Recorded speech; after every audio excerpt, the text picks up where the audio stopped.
મિત્રો સ્વાગત છે તમારું ક્રિયાપદની શ્રેણી ભાગ 21માં। આપણો સૌથી પહેલો ક્રિયાપદ છે સહેજ ખસવું, જેને અંગ્રેજીમાં કહે છે બર્જ, જેનો સ્પેલિંગ છે BUDGE। એનો વર્બ ટુ છે બર્જ્ડ, જેનો સ્પેલિંગ છે BUDGED। એનો વર્બ થ્રી છે બર્સ્ટ, જેનો સ્પેલિંગ છે BUDGED। પછીનો ક્રિયાપદ છે ખર્ચનું આયોજન કરવું, જેને આપણે અંગ્રેજીમાં કહીએ છીએ બજેટ, જેનો સ્પેલિંગ છે BUDGET। એનો વર્બ ટુ છે બજેટેડ, જેનો સ્પેલિંગ છે BUDGETED।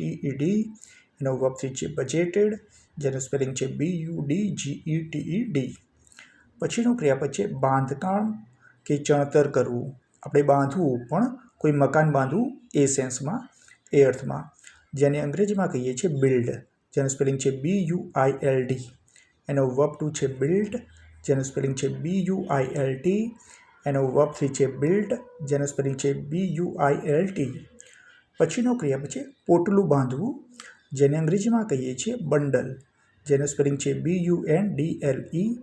એનો વર્બ ટુ છે બંડલ્ડ, જેનું સ્પેલિંગ છે BUNDLED। એનો વર્બ થ્રી છે બંડલ્ડ, જેનું સ્પેલિંગ છે BUNDLED।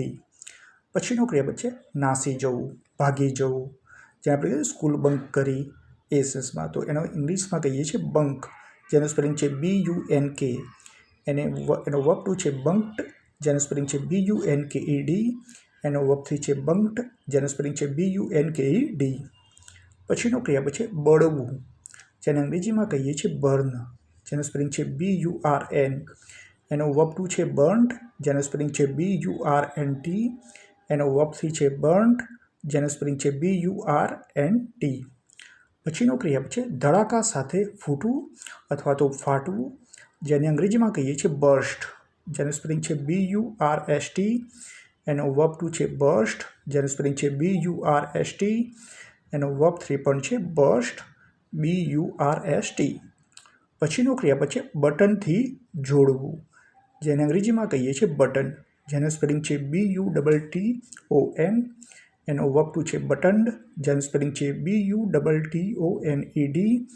એનો વર્બ થ્રી છે બટન્ડ, જેનું સ્પેલિંગ છે BUTTONED। આપણો છેલ્લો ક્રિયાપદ છે ખરીદવું, જેને આપણે અંગ્રેજીમાં કહીએ છીએ બાય, જેનું સ્પેલિંગ છે BUY। એનો વર્બ ટુ છે બોટ, જેનું સ્પેલિંગ છે BOUGHT।